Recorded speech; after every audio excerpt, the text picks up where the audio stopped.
Secunderabad parliament నియోజకవర్గం నుంచి BJP తరఫున కేంద్ర మంత్రి కిషన్ రెడ్డి పోటీకి దిగిన విషయం తెలిసిందే. సిట్టింగ్ ఎంపీ సీటును దక్కించుకునేందుకు కిషన్ రెడ్డి చాలా కష్టపడుతున్నారు. తాను నియోజకవర్గంకు చేసిన అభివృద్ధి కార్యక్రమాలను వివరిస్తూ ప్రచారంలో దూసుకుపోతున్నారు. సికింద్రాబాద్లో కిషన్ రెడ్డికి మద్దతుగా పలువురు కేంద్ర మంత్రులు మరియు జాతీయ అధ్యక్షుడు నడ్డాతో పాటు పలువురు ముఖ్య నాయకులు ప్రచారం చేస్తున్నారు. ప్రచారం ముగింపు దశకు వచ్చిన నేపథ్యంలో కిషన్ రెడ్డి స్పీడ్ పెంచారు.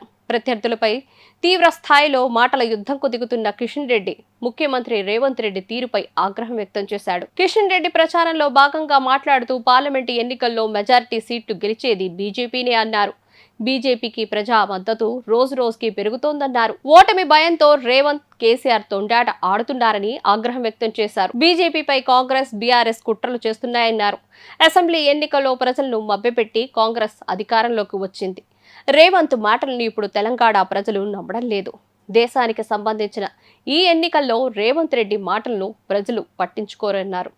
ఈ ఎన్నికల్లో బీజేపీ మోదీకి ఓటు వేస్తామని రాష్ట్రంలోని చాలా గ్రామాల్లో ప్రజలు ఏకగ్రీవ తీర్మానాలు చేస్తున్నారు అన్నారు. ఈ ఎన్నికలు అనేవి ఆలోచనల మధ్య యుద్ధమని ముఖ్యమంత్రి రేవంత్ రెడ్డి కరెక్ట్గా చెప్పారు. ఈ ఆలోచనలే దేశ భవిష్యత్తును నిర్ణయిస్తాయి. ఈ లోక్సభ ఎన్నికలు తెలంగాణ ప్రజలకు అత్యంత కీలకం. ఆ విషయం ఓటర్లకు కూడా తెలుసు. కాంగ్రెస్కు ఓటు వేస్తే జరిగే పరిస్థితి ఏంటి అనేది ఇప్పటికీ అనుభవంలోకి వచ్చిన తెలంగాణ ప్రజలు రాబోయే పార్లమెంటు ఎన్నికల విషయంలో ఎలాంటి తప్పు జరగకుండా చూసుకుంటారనే నమ్మకంను కిషన్ రెడ్డి వ్యక్తం చేశారు. కాంగ్రెస్కు ఓటు వేస్తే రాజ్యాంగేతర మతపరమైన రిజర్వేషన్లు అమలు చేస్తారు. ఇప్పటికే పలు రాష్ట్రాల్లో మతపరమైన రిజర్వేషన్లను కాంగ్రెస్ అమలు చేస్తోంది.